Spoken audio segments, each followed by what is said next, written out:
दोस्तों आज की ये मूवी है टाइनम की। एक ऐसा लड़का जो अपनी शक्तियों से और अपनी माँ की सच्चाई से अनजान है और ग्रेगरी के साथ चुड़ैलों की रानी जो पूरी दुनिया को तबाह करना चाहती है उसे मारने के लिए निकल पड़ा है। तो क्या ग्रेगरी और टाइनम कामयाब होंगे? आखिर ये चुड़ैल ग्रेगरी से किस बात का बदला लेना चाहती है? चलिए देखते हैं। तो दोस्तों कहानी शुरू होती है और हमें साल 1592 का समय दिखाया जाता है, जहाँ फैल्कन ग्रुप का एक योद्धा मास्टर ग्रेगरी शहर से दूर चट्टान पर एक बड़े से चैम्बर के नीचे मदर मालकिन नाम की चुड़ैल को कैद कर रहा था। असल में यही ग्रेगरी का काम था। वो लोगों की सुपर शक्तियों से रक्षा करता था। मदर मालकिन को कैद करके ग्रेगरी वापस अपने रास्ते लौट जाता है और यूं ही कई सौ साल बीत जाते हैं। लेकिन फिर आती है ब्लड मून की रात, जब चांद पूरी तरह से लाल होता है और मदर मालकिन की शक्तियां कई गुना बढ़ जाती हैं। इसीलिए वो ग्रेगरी के बनाए इस चैम्बर से आजाद हो जाती है। इसके बाद हमें एक छोटा सा गांव दिखाया जाता है, जहां बैल बजाने का मतलब था कि किसी को मदद की सख्त जरूरत है। यहीं एक बार हम बूढ़े से आदमी को देखते हैं, जो कोई और नहीं बल्कि ग्रेगरी ही था। ग्रेगरी का एक असिस्टेंट भी होता है जिसका नाम विलियम था, और वो ग्रेगरी को अपने साथ ले जाने आया था क्योंकि गांव में किसी को उसकी सख्त जरूरत थी। इतने में यहाँ उस राज्य के सैनिक भी पहुंच जाते हैं,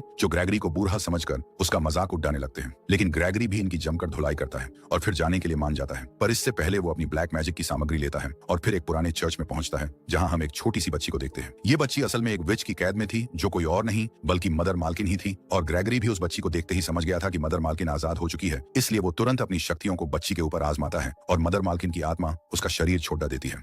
लेकिन बाहर आते ही वो ग्रेगरी को धमकाती है और अपने ड्रैगन वाले रूप में आकर भागने की कोशिश करती है। लेकिन चांदी उसकी कमजोरी थी, इसलिए विलियम और ग्रेगरी चांदी की जंजीर से उसे एक बार फिर कैद कर लेते हैं। लेकिन इस बार पिंजरे के अंदर जाने से पहले ही मदर मालकिन ने विलियम को पकड़ लिया था। यानी अब विलियम भी उसके साथ पिंजरे के अंदर था, जिसे मारकर वो विलियम की एज से थोड़ी और शक्तिशाली हो जाती है। ग्रेगरी जानता था कि मदर मालकिन पूरी दुनिया के लिए खतरा है, इसलिए वो मालकिन समेत पूरे पिंजरे को आग के हवाले कर देता है। लेकिन वो इस बात से बेखबर था कि इतने साल कैद में रहने के कारण मदर मालकिन अब पहले से कई गुना ज्यादा शक्तिशाली हो चुकी है, इसलिए वो पिंजरे को तोड़कर एक बार फिर फरार हो जाती है। इसके बाद हमें पास के ही गांव में टाइनम नाम का एक लड़का दिखाया जाता है, जो यहाँ अपनी फैमिली के साथ रहता था। लेकिन कुछ दिनों से उसे अजीबों गरीब आत्माओं के विजन्स आ रहे थे, लेकिन वो अनजान था कि ऐसा उसके साथ क्यों हो रहा है। कुछ देर बाद यहाँ मास्टर ग्रेगरी पहुंचते हैं, जो टाइनम को अपने साथ ले जाना चाहते थे, क्योंकि टाइनम 7th सन का 7 सन है। यहाँ हमें बताया जाता है कि 7वें बेटे का 7वां बेटा अलौकिक शक्तियों से भरा हुआ होता है और टाइनम वही 7th सन है। और वो खुद मास्टर ग्रेगरी के साथ जाना चाहता था, क्योंकि उसने कई बार अपने विजन्स में मास्टर ग्रेगरी को देखा था। लेकिन टाइनम की मदर ये नहीं चाहती थी, पर आखिरकार उन्हें भी मानना पड़ जाता है और वो अपने बेटे को एक तावीज देकर विदा करती हैं, जो उसे रास्ते में आने वाली सभी बुरी शक्तियों से बचाने वाला था।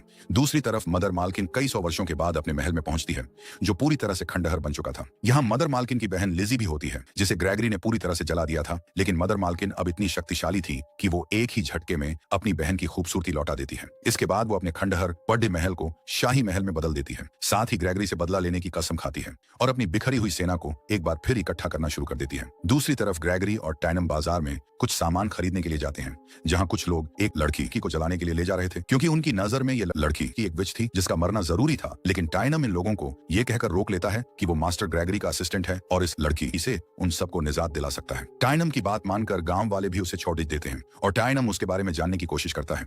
दरअसल टाइनम ने अपनी विजन्स में कई बार इस लड़की को भी देखा था और वो जानना चाहता था कि आखिर ये कौन है। लेकिन ये अपने बारे में टाइनम को कुछ नहीं बताती और जाते जाते ग्रेगरी को भी इस मुलाकात के बारे में कुछ न कहने को कहती है। अब हमें इस लड़की का घर दिखाया जाता है, जो असल में मदर मालकिन का वही शाही महल था, जिसे उसने अपनी शक्तियों से खूबसूरत बनाया था। यहाँ हमें इस लड़की का नाम एलिस बताया जाता है, जो लिजी की बेटी थी। एलिस आधी विच और आधी इंसान थी और इसी बात का फायदा उठाकर लिजी ने उसे टाइनम और ग्रेगरी पर नजर रखने के लिए भेजा था। एलिस को देखकर मदर मालकिन भी बहुत खुश होती है और उसे यूं ही टाइनम और ग्रेगरी पर नजर बनाए रखने को कहती है। दूसरी तरफ टाइनम और ग्रेगरी एक सुनसान जंगल से कहीं जा रहे थे, लेकिन जंगल का छलावा टाइनम को बार बार डिस्ट्रैक्ट कर रहा था। यही इनकी मुलाकात एक जाइंट दानव से होती है, जिसे देख टाइनम घबरा जाता है। लेकिन ग्रेगरी उसे कहता है कि इससे डरने की जरूरत नहीं है, क्योंकि इससे वफादार दुनिया में कोई नहीं है। ये दानव असल में ग्रेगरी का दोस्त था, जो उसका हर काम किया करता था। इसके बाद ग्रेगरी टाइनम को अपने घर लेकर पहुंचता है, जहां टाइनम एक तस्वीर को देखकर समझ जाता है कि ग्रेगरी फैल्कन ग्रुप का मेंबर है। ग्रेगरी बताता है कि वो फैल्कन ग्रुप का आखिरी मेंबर है और ये एकमात्र ऐसा ग्रुप था जो न सिर्फ लोगों को खतरनाक आत्माओं और चुड़ैलों से बचाता था, बल्कि विच से लड़ता भी था। ग्रेगरी देखना चाहता था कि टाइनम विच से लड़ सकता है या नहीं, लेकिन टाइनम हंटिंग में उतना अच्छा नहीं था, इसलिए वो जाकर सो जाता है। लेकिन देर रात उसे दरवाजे पर किसी की दस्तक महसूस होती है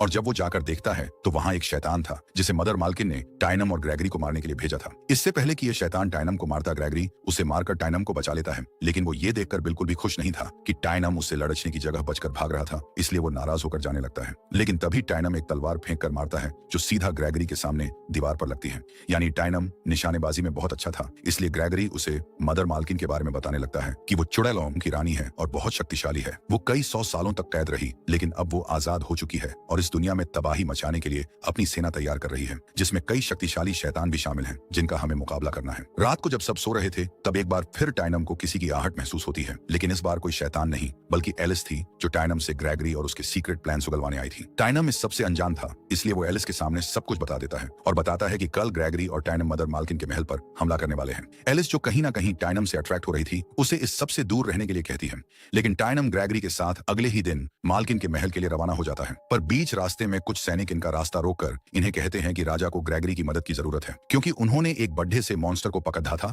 जिसे फिलहाल एक पिंजरे में बंद करके रखा गया है। ग्रेगरी भी राजा के पास जाने के लिए मान जाता है और वहां पहुंचते ही उसे एक बड़े से पिंजरे में बड्ढा सा मॉन्स्टर दिखता है, जो बिल्कुल किसी भालू के जैसा था और अब तक कई सैनिकों को मार चुका था। ग्रेगरी यहाँ पहुंचते ही चांदी की राख इस मॉन्स्टर के ऊपर डालता है और वो अपने असली रूप में आ जाता है। इस मॉन्स्टर का नाम उर्ग था। यूरग मालकिन का ही एक साथी था और राजा ने उसे मारने के आदेश दिए थे, इसलिए ग्रेगरी और टाइनम मिलकर उसे एक पिंजरे में कैद करते हैं और उसे मारने के लिए ग्रेगरी टाइनम के हाथों में मशाल थमाता है ताकि वो यूरग को मार सके। लेकिन टाइनम बहुत ही रहमदिल इंसान था, जिसने आज तक किसी की जान नहीं ली थी, इसलिए वो उर्ग को नहीं मार पाता और ये काम भी ग्रेगरी को ही पूरा करना पड़ता है। लेकिन ग्रेगरी टाइनम को खूब खरी खोटी सुनाता है कि अगर तुम उर्ग को नहीं मार पाए तो उस चुड़ैल मालकिन को कैसे मार पाओगे। ग्रेगरी उसे अपने साथ ले जाने से भी इनकार करता है, क्योंकि उसकी नजर में टाइनम का अब उसके साथ कोई काम नहीं था, इसलिए वो अकेला मदर मालकिन को मारने के लिए निकल जाता है। इधर टाइनम को अकेला देख एलिस यहाँ पहुंच जाती है और टाइनम की बातों से उसे पता चल चुका था कि उनके साथी और को ये लोग मार चुके हैं।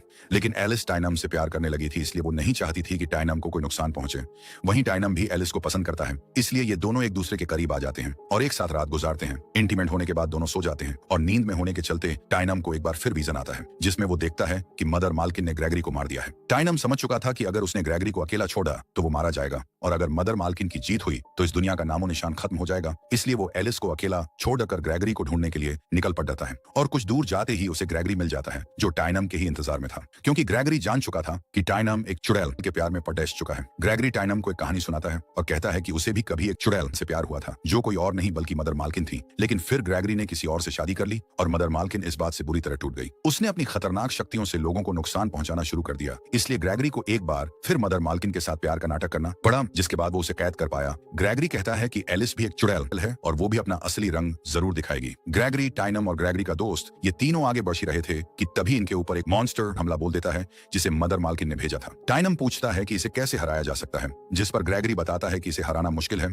इसलिए जितना तेज हो सके भागो। यहाँ टाइनम और ग्रेगरी एक गुफा से होते हुए बड्ढे से पत्थर के पीछे छिप जाते हैं, लेकिन माइनस्टर अभी भी इनके पीछे था, इसलिए दोनों नीचे पानी में छलांग लगा देते हैं। ग्रेगरी के अनुसार ये माइनस्टर 770 साल के थे। पानी से डरता है, इसलिए वो कभी भी पानी में नहीं आ सकता था, लेकिन ग्रेगरी का ये अंदाजा गलत साबित होता है, क्योंकि इनके पीछे ही वो माइनस्टर भी पानी में कूद जाता है और टाइनम को पकड़ खींच लेता है। टाइनम बहादुरी से माइनस्टर का सामना करता है और अपनी तलवार से उसके सर पर एक जोरदार वार करता है, लेकिन अब भी इन दोनों की जान खतरे में थी, क्योंकि जल्दी ये एक ऊंचे से झरने से पानी के तेज बहाव के साथ नीचे जाने वाले थे। इतनी ऊंचाई से गिरने की वजह से जहां वो माइनस्टर बुरी तरह से मारा जाता है, वहीं ग्रेगरी और टाइनम अभी भी सुरक्षित थे। लेकिन पानी से बाहर आते ही टाइनम के ऊपर एक चुड़ैल हमला कर देती है, जो असल में लिजी थी। लिजी जैसे ही टाइनम के गले में पड्ढे ताबीज से अपनी तलवार टच करती है, वैसे ही उसकी पाइनवर रिफ्लेक्ट होती है और लिजी दूर जाकर गिरती है। तब लिजी को पता चलता है कि ये ताबीज तो उसकी बहन मदर मालकिन का है और इसलिए वो तुरंत ये न्यूज देने मदर मालकिन के पास जाती है। इधर ग्रेगरी टाइनम को देखकर बहुत खुश था, क्योंकि उसने जिसे हराया था वो मदर मालकिन की बहन थी। फिर टाइनम ग्रेगरी से इस ताबीज के बारे में पूछता है, जिस पर ग्रेगरी बताता है कि ये ताबीज मदर मालकिन का है, लेकिन कई 100 साल पहले किसी दूसरी चुड़ैल ने इसे चुरा लिया था। तभी उसकी शक्तियां कम होती चली गई और ग्रेगरी उसे कैद करने में कामयाब हुआ। टाइनम को यह ताबीज उसकी मदर ने दिया था, इसीलिए उसे ये समझते हुए देर नहीं लगती कि उसकी माँ भी एक विच यानी चुड़ैल है और सालों पहले जिसने मदर मालकिन से यह ताबीज चुराया था वो उसकी माँ ही थी। दूसरी तरफ एलिस जब महल पहुंचती है, तब मदर मालकिन उसके सामने एक डील रखती है, क्योंकि वो जान चुकी थी कि उसका ताबीज टाइनम के पास है। मदर मालकिन कहती है कि अगर तुम टाइनम के गले से वो मैजिकल स्टोर का ताबीज लाकर मुझे देती हो तो मैं उसकी जान बख्श दूंगी। एलिस, जो किसी भी कीमत पर टाइनम की जान बचाना चाहती थी, वो इस बात के लिए मान जाती है और ताबीज लेने के लिए निकल पड़ देती है। एलिस के जाते ही मदर मालकिन अपनी सेना के साथ अपने असली रूप में एक शहर पर हमला करने के लिए निकल पड़ देती है, जहां टॉम की फैमिली भी रहा करती थी। ये सभी चुड़ैल और मॉन्स्टर के हमलों से बचकर भाग रहे थे, लेकिन टाइनम की मां नहीं चाहती थी कि लोग मरे, इसलिए वो मदर मालकिन के मॉन्स्टर को मारने लगती हैं। पर जल्द ही मदर मालकिन तक ये खबर पहुंच जाती है कि यहाँ एक चुड़ैल ऐसी भी है जो उसी की सेना के खिलाफ लड़ेच रही है, और मदर मालकिन भी झट से पता लगा लेती है कि ये वही चुड़ैल है जिसने सालों पहले उसका ताबीज चुराया था।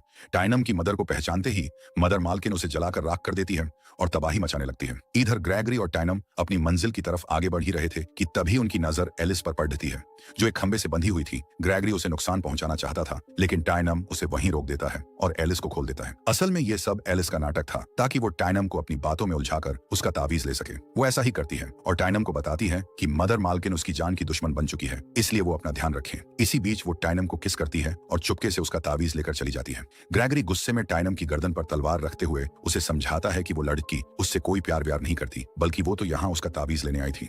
टाइनम जब अपना तावीज चेक करता है तो वो वाकई वहां नहीं था और एलिस की ये धोखेबाजी उसे बहुत परेशान करती है। वो बहुत दुखी था कि एलिस भी बाकी चुड़ैलों की तरह निकली, इसलिए वो जंगल की तरफ भागता है, जहां ग्रेगरी भी उसके पीछे पीछे जाता है। लेकिन यहाँ मदर मालकिन के मॉन्स्टर और बाकी चुड़ैलों उनका पहले से इंतजार कर रही थी। तीनों के जंगल में पहुंचते ही मदर मालकिन की आर्मी इन पर धावा बोल देती है और टाइनम और ग्रेगरी के साथी को खाई से नीचे फेंक देती है। साथ ही ग्रेगरी को मदर मालकिन के पास ले जाने के लिए गिरफ्तार कर लिया जाता है। ग्रेगरी को लगता है कि टाइनम और उसका साथी मारा गया है, लेकिन ये दोनों ही यहाँ जिंदा थे। टाइनम जो बेहोश था उसे एक बार फिर विजन आता है और इस बार विजन में उसकी माँ थी। वो बताती है कि वो अब इस दुनिया से जा चुकी हैं और वो खुद एक चुड़ैल थी, लेकिन दुनिया में मौजूद हर चुड़ैल बुरी नहीं होती है। टाइनम की माँ भी एक अच्छी चुड़ैल थी, जिन्होंने हमेशा लोगों की मदद की और आखिर में टाइनम के फादर से शादी करके अपना घर बसा लिया। टाइनम की मदर उसे बताती है कि वो सिर्फ 7th sun on off 7th सन नहीं है, बल्कि वो एक चुड़ैल का बेटा भी है। इस हिसाब से टाइनम एक बहुत ही बहादुर योद्धा है, जिसके पास मदर मालकिन को हराने के लिए पाइन वर्स है, इसलिए वो मदर मालकिन को हरा सकता है। दूसरी तरफ हम ग्रेगरी को देखते हैं, जिसे कैद कर मदर मालकिन के सामने पेश किया जाता है। आज असल में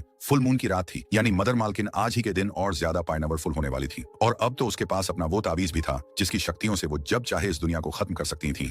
वहीं एलिस को एक सैनिक से पता चलता है कि मदर मालकिन ने टाइनम को मरवा दिया है, जिससे एलिस मदर मालकिन पर बहुत गुस्सा होती है, क्योंकि उसने अपना वादा तोड़ा था। इधर मदर मालकिन चांद के लाल होते ही अपने रिचुअल्स को शुरू करती है और जैसे जैसे चांद की रोशनी तावीज पर पड़ जाती है, वो ग्रेगरी को अपनी ओर अट्रैक्ट करना शुरू कर देती है। लेकिन इससे पहले कि रिचुअल पूरा होता और मदर मालकिन ग्रेगरी से अपना बदला लेती, एलिस मदर मालकिन के गले से वो तावीज निकाल लेती है और ग्रेगरी मालकिन के मैजिक से आजाद हो जाता है। ये देख मदर मालकिन गुस्से से आग बबूला हो जाती है और अपने माइनस्टर फाइनर में आकर एलिस को पकड़ खींचने के लिए भागने लगती है। लेकिन लिजी असिल की माँ थी और वो अपनी बेटी से बहुत प्यार करती थी। वो नहीं चाहती थी कि मदर मालकिन उसे कोई नुकसान पहुंचाए, इसलिए वो भी अपने असली रूप यानी माइनस्टर वाले रूप में आकर मदर मालकिन का सामना करने लगती हैं। इस तरह दोनों माइनस्टर बनकर आसमान में ही फाइट करना शुरू कर देती हैं। इधर मदर मालकिन का ही एक योद्धा रडू ग्रेगरी से मदर मालकिन का बदला लेने के लिए आगे बढ़ता है, लेकिन मास्टर ग्रेगरी उसे एक मर्द की तरह इंसान के रूप में लड़ने की चुनौती देते हैं। दूसरी तरफ टाइनम और ग्रेगरी का दोस्त भी यहाँ पहुंच जाते हैं। टाइनम को यहाँ पहुंचते ही अपना तावीज मिल जाता है, जिसे पहनकर वो मदर मालकिन की सेना का सामना करता है और दोनों मिलकर मदर मालकिन के सैनिकों को रेयर करने लगते हैं। वहीं ग्रेगरी और राडू के बीच भी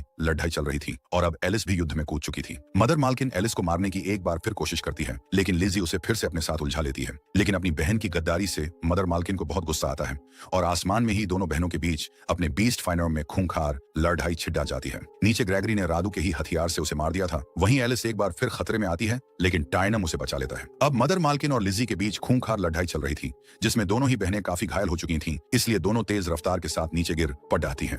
जहां घायल लिजी मदर मालकिन से विनती करती है कि वो एलिस को कुछ ना करें, क्योंकि उसकी जिंदगी में एलिस ही सब कुछ है। लेकिन मदर मालकिन, जो लिजी से बहुत नाराज थी, वो एलिस की आंखों के सामने लिजी को मार डालती है। लेकिन अब उसकी पूरी सेना खत्म हो चुकी थी और उसका तावीज भी टाइनम के पास था, इसलिए मदर मालकिन का जीतना नामुमकिन था और वो अपने आखिरी समय में ग्रेगरी के साथ बिताए खुशनुमा पलों को याद करने लगती है। लेकिन वो आज भी ग्रेगरी के धोखे को भूल नहीं पाई थी, इसलिए ग्रेगरी के नजदीक आते ही वो उसे पकड़ लेती है। पर तभी टाइनम अपनी तलवार से मदर मालकिन को मार देता है और उसके पूरे राज्य को आग के हवाले कर मिशन पूरा करता है। ग्रेगरी टाइनम की बहादुरी से बहुत खुश था, इसलिए वो टाइनम को भी फैल्कन ग्रुप का सोल्जर घोषित करता है। यहाँ एलिस भी टाइनम से मिलने आती है, लेकिन वो जानती थी कि टाइनम का जन्म ग्रेगरी की तरह दुनिया को बचाने और चुड़ैलों का खात्मा करने के लिए हुआ है, इसलिए वो टाइनम को जाने देती है। लेकिन जब टाइनम ग्रेगरी और उसके दोस्त के साथ चलने को कहता है, तब ग्रेगरी उसे बताता है कि अब तुम भी एक योद्धा हो और यहाँ रहकर अपने राज्य और लोगों की रक्षा अकेले ही कर सकते हो। इस तरह ग्रेगरी अपने दोस्त के साथ निकल जाता है और टाइनम और एलिस एक हो जाते हैं और इसी के साथ ये मूवी यहीं खत्म हो जाती है। तो दोस्तों, कैसी लगी आपको ये मूवी? वीडियो पसंद आई हो तो